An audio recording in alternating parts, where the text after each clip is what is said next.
Mga igsuon mayong adlaw kanatong tanan.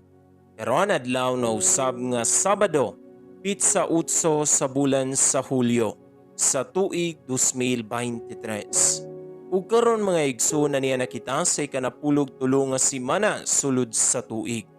Sa ngalan sa Amahan, sa Anak, ug sa Espiritu Santo. Amen.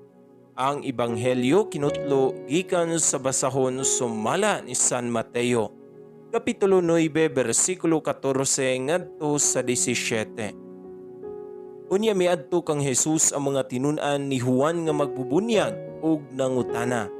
Nganuman nga kami ug ang mga Pariseo masubsob nga nagpuasa, apan wala magpuasa ang imong mga tinun-an. Si Jesus mitubag. Naghunahuna baday kamo nga nagsubo ang mga dinapit sa kumbira sa kasal, samtang ang pamanhunon uban pa kanila. Dili gayon. Apan moabot ang panahon nga ang pamanhunon kuhaon gikan kanila ug magpuasa ra unya sila. Walay magtapak og bag-ong mga panapton sa daang biste, kay ang maong tapak makagisi man sa biste.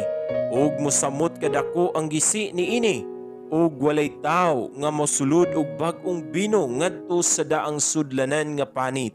Kay kun iyang himuon kini, maggisi ang sudlanan ug unya ang bino mausik ug madaot ang sudlanan.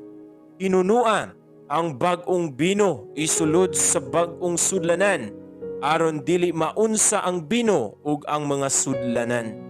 Mga igsuon, ang Ebanghelyo sa Ginoo. Daygon ikaw, O Kristo.